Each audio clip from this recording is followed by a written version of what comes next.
You never really would believe that Manchester United playing West Ham United would mean more significance than it does for both coaches' jobs. You'd never even think that both of these teams would be way down low in the bottom half of the table so early in the season. Or would you? Well, it is not the Man United of 15 years ago, bear in mind. It's definitely not the West Ham of 15 years ago. If anything, 15 years ago, it would have been Man United probably top of the league and West Ham in the relegation dogfight. So how come it's gone from being the David versus Goliath type of fixture to El Sacchio, which I'm probably going to watch over El Clasico. I'm not even watching the game in Spain right now because I'm too busy focused on watching Lopetegui ball versus Ten Hag ball. And neither of them are that enjoyable right now.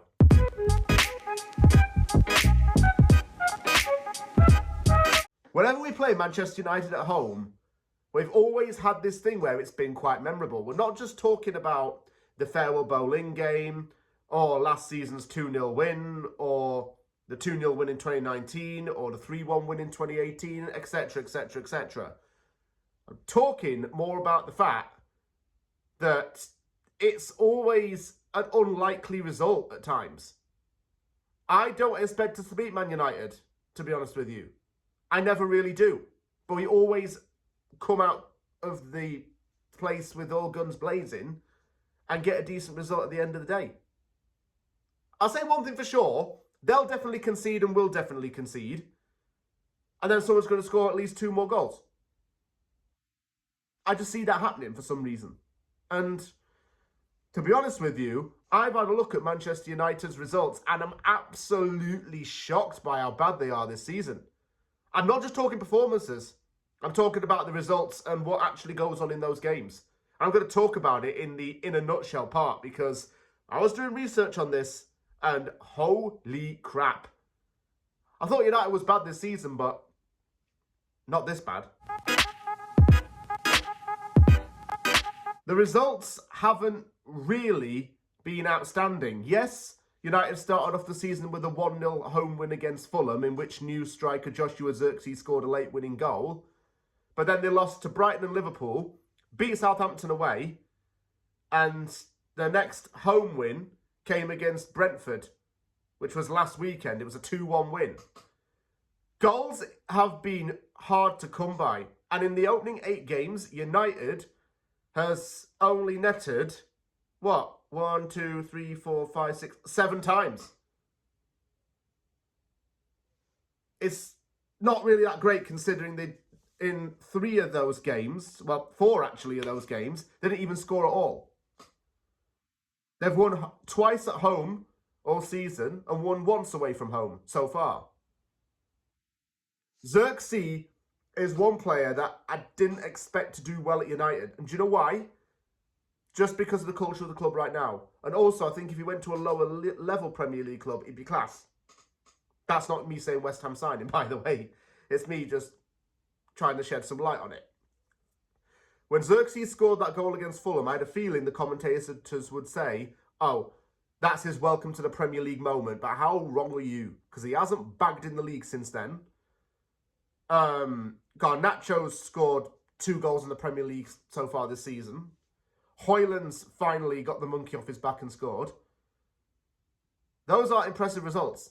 No, drawing away at Crystal Palace isn't something to be proud of if you're a United fan.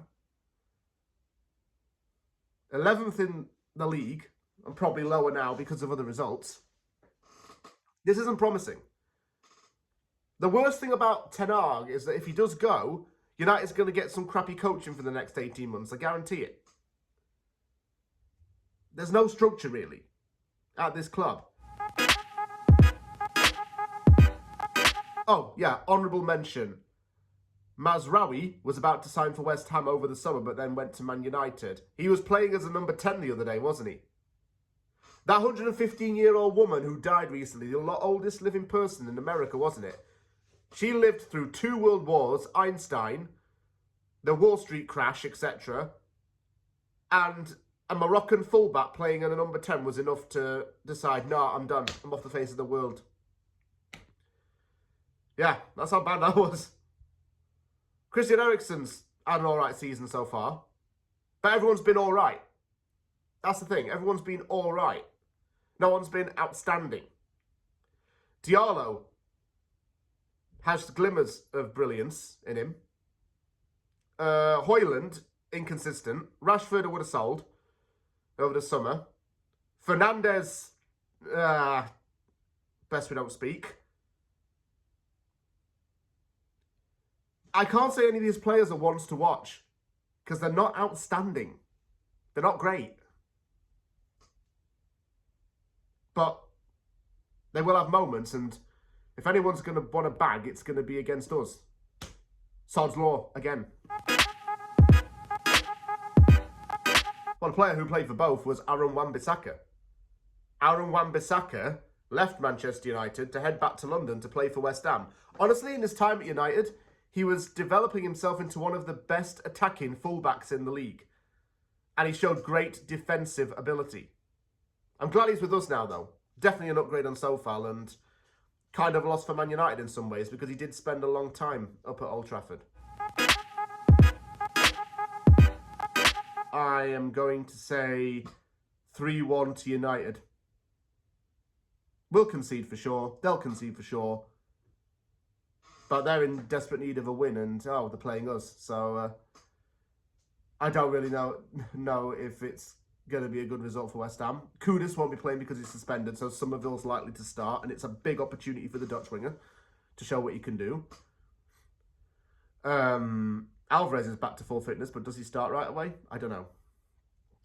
I just hope we weather the storm if Man United does start throwing down the lightning and the thunder. Not to shelter ourselves, but rather to get out of there and fight through it. Hopefully come away with a result. I don't have to get up at the crack of dawn for this one, which is good. But I'm still waking up early in the morning to watch this game. So, as I keep saying, make me getting up early worthwhile. Okay?